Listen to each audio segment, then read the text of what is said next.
Jadi pada awal 1942, Sumatera Barat masih dalam cengkeraman Belanda. Suasana penuh ketakutan, tapi ada satu nama yang bikin kolonial ini lebih merinding daripada bayangan Jepang yang akan datang untuk mencaplok Indonesia, yaitu Khatib Sulaiman.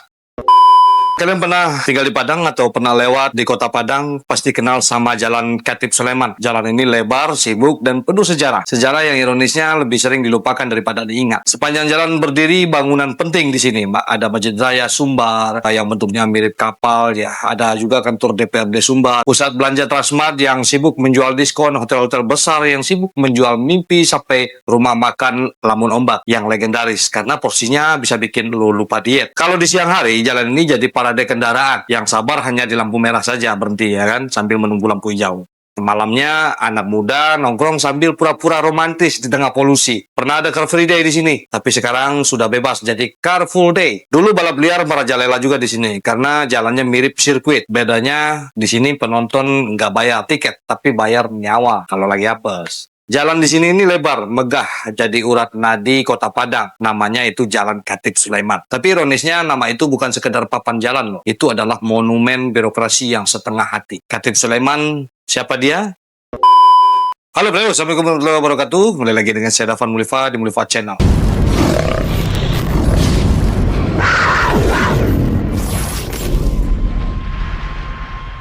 Khatib Sulaiman ini pejuang muda yang ditembak Belanda, jasanya jelas, darahnya nyata. Tapi gelar pahlawannya masih seperti lampu merah yang tak kunjung berganti ke lampu hijau. Kenapa? Mungkin karena ia orang Minang, dan sejarah Minang dulu kan pernah bertabrakan dengan pusat lewat PRRI. Padahal kalau mau jujur, PRRI itu kan bukan niat merobohkan republik, tapi jeritan keras karena merasa dianaktirikan. Lucunya sekarang nama Khatib dipakai untuk jalan paling sibuk di kota Padang. Kota ini seakan-akan berteriak, kami bangga dengan Khatib Sulaiman, tapi negara masih berbisik ragu. Tunggu dulu, gelarnya nanti saja kita sematkan ya. Siapa sih Khatib Sulaiman ini? Beliau adalah anak muda Minang, lahir di Sumpur Tanah Datar pada tahun 1906. Pikirannya terlalu tajam ya untuk kolonial, terlalu berbahaya untuk dijinakkan pada masa itu. Sekolahnya keren loh. Dia sekolah di His Adabiah, lalu pindah ke Mulo, sekolah menengah elit Belanda. Nah, di sana aturannya ketat, pakai jas, rapi, dasi, sepatu mengkilap. Tapi Khatib Sulaiman dengan gaya anak surau, baju seadanya, hatinya keras menolak untuk tunduk. Belanda pun gelisah, alasan resmi pakainya tidak sesuai. Alasan sebenarnya suaranya terlalu lantang. Bayangkan, kolonial yang punya senjata, punya sistem, punya seragam, justru ketakutan pada seorang anak nagari dengan hanya baju sederhana. Yang mereka takutkan itu bukan kain khusus sebenarnya, tapi isi kepala yang merdeka. Nah, dari alasan pakaian tidak sesuai itulah Belanda ingin menutup mulutnya, tapi justru membuka jalan bagi seorang tokoh yang kelak jadi penggerak perlawanan di Sumatera Barat, Minangkabau. Waktu itu udara politik memanas, kolonial Belanda panik menghadapi Jepang, sementara pemuda Minang mulai berani menantang. Di tengah pusaran itu, Khatib Sulaiman yang dulu ditendang dari Mulo hanya karena pakaian yang tidak sesuai aturan kolonial, justru tampil makin tajam. Ia bergabung dengan PNI baru, cabang pergerakan yang lebih radikal. Bukan sekedar hadir di rapat sambil angguk-angguk. Khatib Sulaiman justru jadi mesin penggerak di sana. Jadi pada tanggal 11 sampai 12 Maret tahun 1942, ia bersama kawan-kawannya mengorganisir demonstrasi besar di Padang Panjang dan Bukit Tinggi. Targetnya jelas, menolak rencana Gubernur Spid yang hendak membumi hanguskan Bukit Barisan.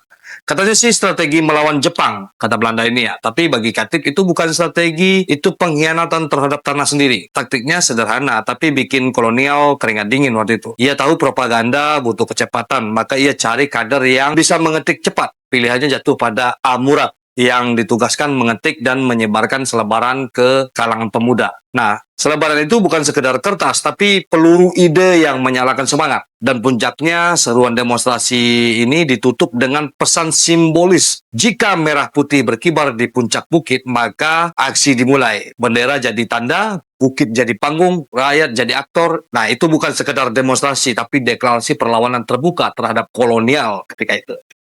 Jadi pada awal 1942, Sumatera Barat masih dalam cengkeraman Belanda. Suasana penuh ketakutan, tapi ada satu nama yang bikin kolonial ini lebih merinding daripada bayangan Jepang yang akan datang untuk mencaplok Indonesia, yaitu Khatib Sulaiman. Dan lucunya, bukan karena ia bersenjata, justru karena pikirannya terlalu tajam. Ide-idenya tentang kemerdekaan itu dianggap lebih berbahaya daripada peluru.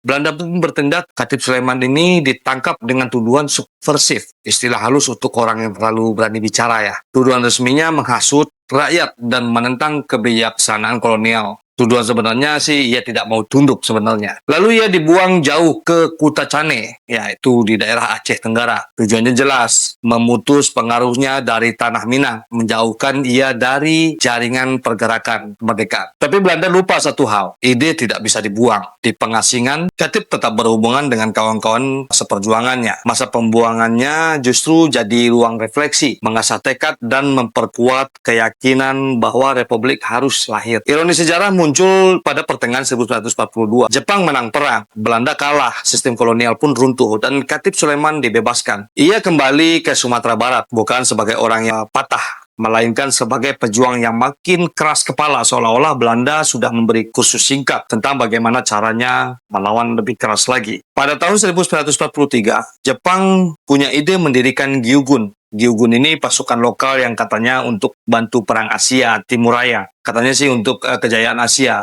Tapi di tangan Khatib Sulaiman, wadah Gyugun ini bukan sekedar menjadi barisan tentara bayangan Jepang. Ia menjadikannya sekolah militer rakyat Minang sampai anak-anak muda pelajar disiplin strategi gerilya. Dan yang paling penting disuntikan semangat nasionalisme. Jadi kalau Jepang pikir mereka sedang melatih tentara cadangan, sebenarnya mereka sedang membiayai kursus kilap kemerdekaan versi Minang. Jadi Khatib Sulaiman tidak berhenti di urusan senjata. Dia tahu bangsa tidak bisa berdiri hanya dengan bambu runcing saja. Maka lahirlah lembaga pendidikan seperti Merapi Institute dan Islamic Seminary. Nah, ini mencetak kader intelektual yang bisa berpikir tajam di bidang ekonomi. Ia menggagas koperasi dan perusahaan rakyat NV Bumi Putra sebagai tandingan monopoli kolonial. Jadi strateginya ini jelas. Membangun kekuatan semesta, militer untuk melawan, pendidikan untuk mencerdaskan, dan ekonomi untuk mensejahterakan, politik pun untuk menyatukan. Nah, Khatib Sulaiman ingin rakyat punya fondasi kokoh di semua lini, agar tidak lagi mudah dijajah. Menjelang proklamasi pada tanggal 17 Agustus 1945, Khatib Sulaiman sudah menyiapkan jaringan pemuda dan rakyat Minang agar siap mendukung Republik. Gyugun dan lembaga pendidikan yang dia dirikan menjadi fondasi awal pertahanan rakyat di Sumatera Barat. Koperasi rakyat yang ia gagas menjadi simbol kemandirian, sekaligus alat konsolidasi politik untuk menolak dominasi kolonial Belanda maupun Jepang. Jadi kalau penjajah pikir rakyat hanya bisa diatur dengan senjata, Khatib justru membuktikannya bahwa bambu runcing bisa ditemani buku, koperasi, dan ide-ide besar. Jadi pada tahun 1947 adalah awal agresi militer Belanda I. Belanda datang dengan gaya lama, serangan besar, senjata lengkap, niat menguasai kembali Republik Indonesia. Tapi di Sumatera Barat, Khatib Sulaiman tidak tinggal diam. Ia membangun basis pertahanan rakyat yang berbasis nagari, dan desa-desa jadi benteng, rakyat jadi pasukan. Ia memimpin markas pertahanan rakyat daerah atau MPRD waktu itu di Sumatera Tengah, mengkoordinasikan sipil dan militer. Intinya kalau Belanda mau masuk harus melewati rakyat dulu. Jadi pada tahun 1947 sampai 1948 adalah konsolidasi perlawanan. Khatib Sulaiman bukan sekadar komandan perang di sana. Ia tahu perjuangan tidak bisa hanya dengan senjata saja. Maka lahirlah Badan Pengawal Nagari dan Kota, yaitu BPNK. Barisan sipil yang menjaga kampung dari serangan. Strateginya holistik. Militer iya, tapi juga pendidikan dan ekonomi rakyat. Ia bikin koperasi, sekolah, dan wadah ekonomi agar rakyat kuat dari segala sisi. Perjuangan jadi semesta, bukan hanya peluru, tapi juga pikiran dan perut. Belanda sibuk menghitung peluru, sementara Khatib sibuk menghitung cara rakyat bisa tetap makan dan sekolah. Jadi pada tahun 1948, terbentuknya PDRI, yaitu Pemerintah Darurat Republik Indonesia, ketika Belanda sudah menduduki Yogyakarta dan Republik Indonesia seolah-olah lumpuh. Sumatera Barat jadi pusat denyut. Syafruddin Prawira Negara mendirikan PDRI waktu itu. Dan Khatib Sulaiman jadi penghubung vital antara pemerintahan darurat dan pasukan rakyat.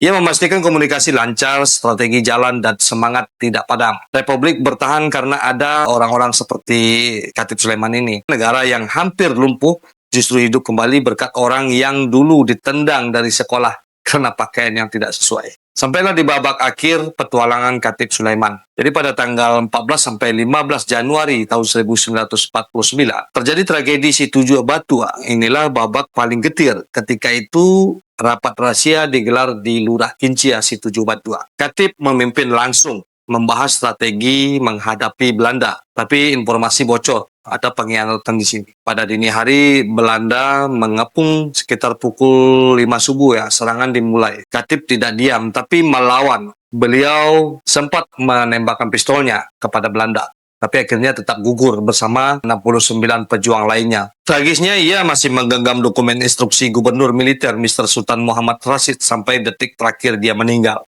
agar dokumen ini tidak jatuh ke tangan musuh. Itu bukan sekedar kertas, tapi itu simbol perjuangan yang tetap hidup meski nyawa kita pun melayang. Belanda berhasil merebut nyawa mereka, tapi gagal merebut ide. Kalau mau dilihat hidup dari Katib Sulaiman ini, itu seperti drama sejarah yang penuh ironis. Dari pembangunan pertahanan rakyat, bikin koperasi, sampai jadi penghubung PDRI. Ia main di semua lini, tapi akhirnya ia gugur di Setuju Batu, ditembak Belanda, dengan dokumen perjuangan yang masih ada di tangannya.